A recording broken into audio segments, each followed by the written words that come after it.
Hoy, anong ginagawa mo? Ay, nako.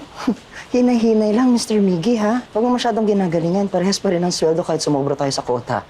Tinutulungan ko lang si Leia. Hindi pa nagamay yung trabaho eh. Nako.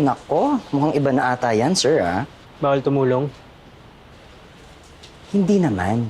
Ang sa akin lang, siyempre, kung tutulong ka, ay nako, baka nag-i-expect ka ng something in return. Bahala ka at ikaw ang aasa. Hindi ako nag-expect. Okay. Ayun. Leia. Hey. Uy, thank you. You're my lifesaver.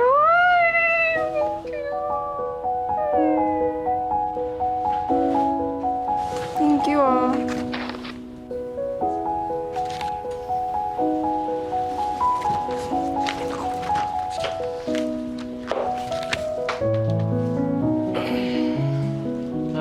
Knock. Who's there? 2. Ooh. Actually, it's 2. Ah! Ang sasaya nyo, no? Kayo lang nakakaintindi ng joke nyo.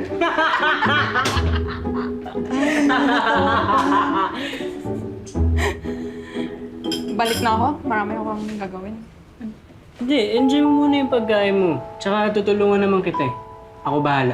Talaga? Tutulungan mo ako? 2 araw na lang kasi magda-deadline na. Ako bahala. Isiya mo lang. Salamat, ah. Buti na lang may mabait akong office mate.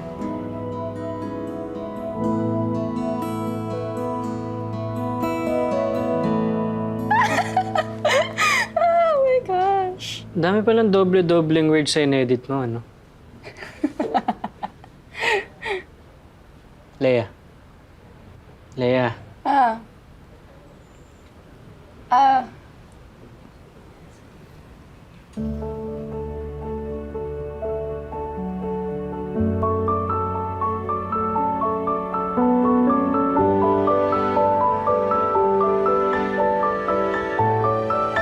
Salamat. Dinner's on me. Anong gusto mo? Ikaw. Ang ibig ko sabihin, ikaw bahala. Wala naman ako allergy. Ah, sige, ako bahala sa'yo. Yes, ma'am. I'm already on my way actually out of the office. Yes po. Alright, see you. I have to go. Okay, una na ako. Sabay ako sa'yo. Wait lang. Okay. Sige. Ako, may gagawin pa ako eh. Di ba bukas na yung deadline mo? Ay, oo nga pala. Sorry. Later na lang rin ako, miss. Okay. Hindi. Go ka na. Kaya ko na to. Tsaka bukas pagbalik mo tapos na tong drafts mo. Sigurado ka? Ah, okay. Ah, wait lang, miss.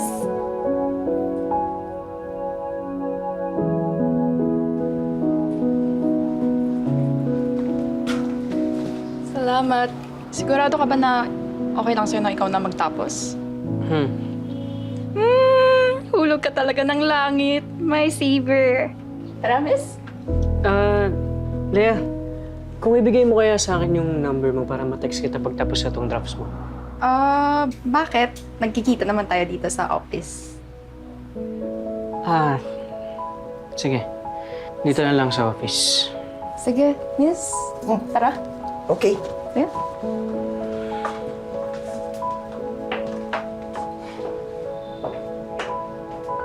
Tinuro to life mo talaga, no? Ang suggestion ko na paikutin siya sa kamay mo.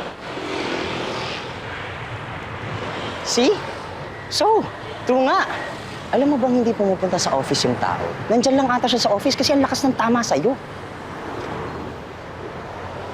Tapos tinake advantage mo naman.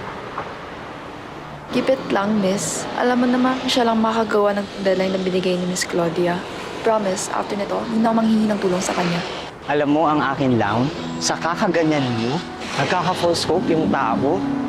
Sis, mali ang ginagawa mo.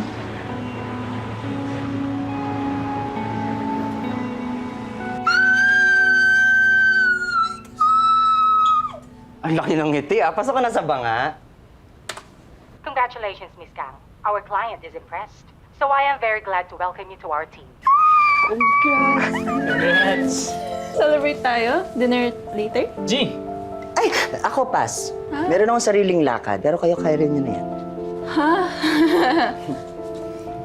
Kaya naman deserving si Miggy dyan, okay? So, huwag ka na umeme dyan. Hindi, okay lang naman i-postpone eh. Next week na lang tayo kapag available na si Miss Jo. Ha? Hindi. Ngayon, ang good news, next weekend celebration, kayo na lang dalawa. Okay? Magpapakik na lang ako next week. Huwag na maarte.